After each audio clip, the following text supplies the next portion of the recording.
ñu ngi leen di tatagal beneen yoon ci njëlbeeni point de presse bi nga xam ne Cheikh Mouhamed Mounhamina Cheikh Ibrahim Niass di président national bu Jamiyatu Ansaruddin mu ngi ko fas yéene am ak yéen mu ngi ànd ak directeur de cabinet ak ay président de commission ci bureau national bu Jamiyatu Ansaruddin. Commission yooyu mooy commission planification investissement ak économie ak commission des cadres ñoom ñoo teew tey ci activité boo xam ne amaloon nañ ko Kaolack le 6 janvier dernier tey ñu amal ko ci Taïba Niassène muy activité boo xam ne dafa bokk ci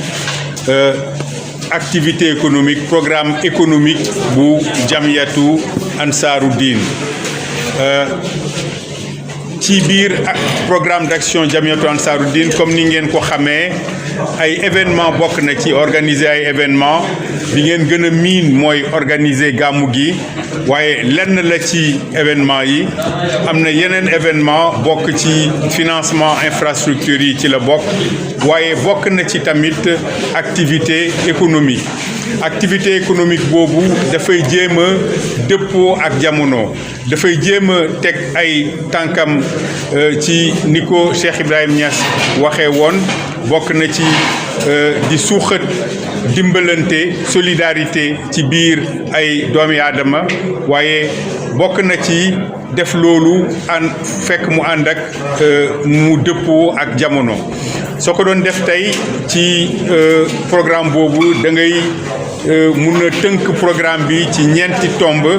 benn bi mooy dimbalante ak ay nit ay personnes physiques bi ci topp mooy dimbalante ak ay daayira nga xam ne dafay dajale ay nit lu ko dalee ñett ba jëm kaw bi ci topp mooy dimbalante ak ay groupement nga xam ne da ngay fàttaliku su boobaa ne jamiya bi dafa organiser wu ci ay groupement départementaux yoo xam ne bu ci nekk dafa dajale ay daayira ñeenteeli niveau bi ñeenteelu tolluwaay bi mooy projet boo xam ne dafay boole jamiya bi yépp ci biir réew mi li ñu fi dajale tey ci jéego bu njëkk bi la nga xam ne jamiya bi dafa gis ne ndimbal daf ca war a fekk loxoy boroom moo tax ci ay moyen boppam mu dajale dara ñëw pour financer téeméeri nit fii ci département Nioro ci financement boo xam ne revolving la nga xam ne dañ koy lebal ay mbokk ñu liggéey ci lu tolloog juróom benn weer delloosi ko su ko defee ñu mun ko lebal ñeneen comme niñ ko defee woon Kaolack ay weer ci ginnaaw comme niñ ko fas yéene defee ci groupement Ansaruddin yëpp te fii ak ay weer am na yeneen ñett yoo xam ne programmé nañ ko suñ ci tolloo président dina ci wax ak yéen loolu mooy suñu tànk tey président dina ci wax ju gën a yaatu dañu jàpp ne dimbalante ak taalibe yi ndigal la ju jógee ci yonent bi sallallahu alayhi wa sallam bu jógee ci suñ sëriñ Cheikh Ahmed Tidiane bu jógee ci suñ sëriñ Cheikh Ibrahim Niass yëg nañ ne gëm nañ ne jullit bu am doole mu faree kaw jullit bu néew doole gëm nañu tam ne tàggale nit ki ak ñàkk xëy na dina tax nga gën ko dimbale ci diineem moo waral action humanitaire bi Jamiyatu Ansaruddin tel koo inscrire ci programme am soo xoolee programme bi nga xam ne bindoon na ko ci février 2012 mu ngi ci woon xaat waaye li bees mooy daaw ak ren la yàlla tudd ñu mun ko tàmbalee jëfee ci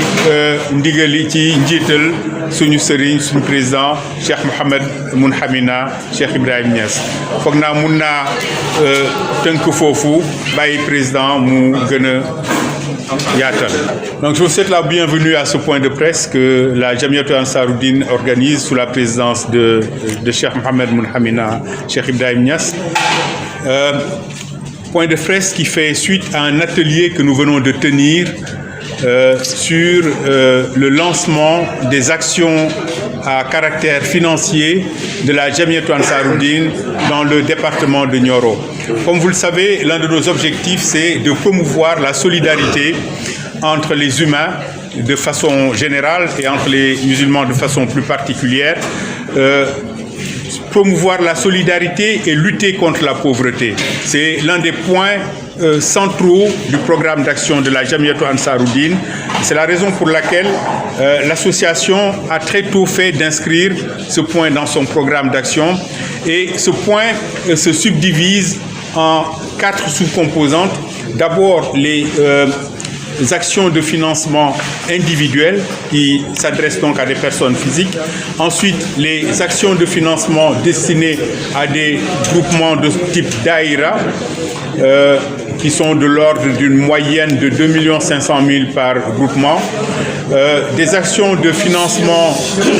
destinées aux groupements départementaux. Il y en a 30 au Sénégal. Ce sont des financements un peu plus importants et des actions une action de financement destinée à la fédération nationale. Et c'est tout cela qui constitue le programme économique de la Jamiatou Ansaroudine qui est porté par un certain nombre de commissions, la commission planification et investissement, la commission économique, la commission des cadres notamment. Et il y a effectivement un volet formation qui est très important qui va avec tout cela. C'est en exécution de ce programme que le 6 janvier dernier, nous avons eu un atelier pareil à Medina Baye, à Kaolack, où nous avons distribué un certain nombre de financements destinés aux membres du groupement de Kaolack. Et aujourd'hui, nous reproduisons la même opération au sein du groupement de Nioro et nous entrevoyons dans les mois qui viennent de reconduire cette action au sein des groupements, au sein de 3 autres groupements dont vous connaîtrez les noms lorsque le président le jugera nécessaire. À cette occasion, il est important de remercier le ministère de la Femme qui est présent à cette action, qui nous montre qu'il est avec nous dans cette action-là, qu'il partage les objectifs de lutte contre la pauvreté et de capacitation des populations. Nous les en remercions très sincèrement. Voilà en gros ce que je voulais dire en introduction. fi ñu tàmbalee mooy Kaolack groupement Kaolack mooy siège bu Jamiatou Ansaroudine moo tax bi ñuy tàmbali foofu lañ tàmbalee bi ñu fay tàmbali sans financement individuel fi mu ne nii commencé guñ financer groupement nga laaj wala daayira mais financement individuel la ñu def sans financement individuel de 100 000 francs lañ def foog naa le 6 janvier lañ defoon jotaay boobu ñenn ci yéen teewee woon nañ ko mu ngi bugg a yegg na 6 mois dañ ko war a beesalaat dañ war a def revolving maanaam ñi waroon fay nañ je crois que taux de remboursement bi jege na 100% su ko defee dañuy financer waat yeneen nit peut-être que particularité bi nga xam ne moo amoon ci Kaolack mooy ay jigéen rek la ñu kii woon dafa mel ni waa ministère de la femme dañ waxoon ak ñoom ñaari baat waaye ay jigéen rek la ñu financé woon fii nag dañ ne wax dëgg yàlla du ay jigéen rek la ñu war a financer war nañ financer ay jigéen ak ay góor ñun suñu programme noonu la tëddee jigéen na ngi ci ay jeunes a ngi ci ñeneen na ngi ci ñëpp la daal kon fii mooy ñaareeli jéego bi mooy Taïba Niassène moom itam même montant la financement 10 millions la 100 personnes lañ prévoir pour financer leen 100 personnes physiques lañ prévoir pour financer leen léegi nag ministère de la femme ñoom dañ am lu ñu naan fonds d'appui à l'entrepreneuriat féminin am nañu yeneen fonds yoo xam ne mu ngi aju ci ñoom ñu ngi fas yéene waaw comme PADES bi nga xam ne yaa moom nga représenté ñu ngi fas yéene incha allah suñ jógee fii comme ni nga ko waxee gën leen jege parce que pour ñu matal am na ku wax sànq ne li fi nekk yëpp ci groupement ci département Nioro soo fi financé 100 personnes ñi ngay bàyyi moo ëpp ñi nga financé mais dafa am lu ñuy wax ci économie effet de levier ñun suñu doolee la ñu jëfee incha allah loolu lañ fas yéene continuer waaye ñu ngi yaakaar ci wetuñ daal état bi dinañu dimbale incha allah ñeneen ñu dul état bi ay organismes non gouvernementaux dinañ ñu dimbale incha allah te ñoom suñ ci dugalee seen loxo mbir yi dina gën a yaatu ba nga xam ne du ñu yem ci 100 wala 200 personnes xëy na monsieur Thiam mun na compléter.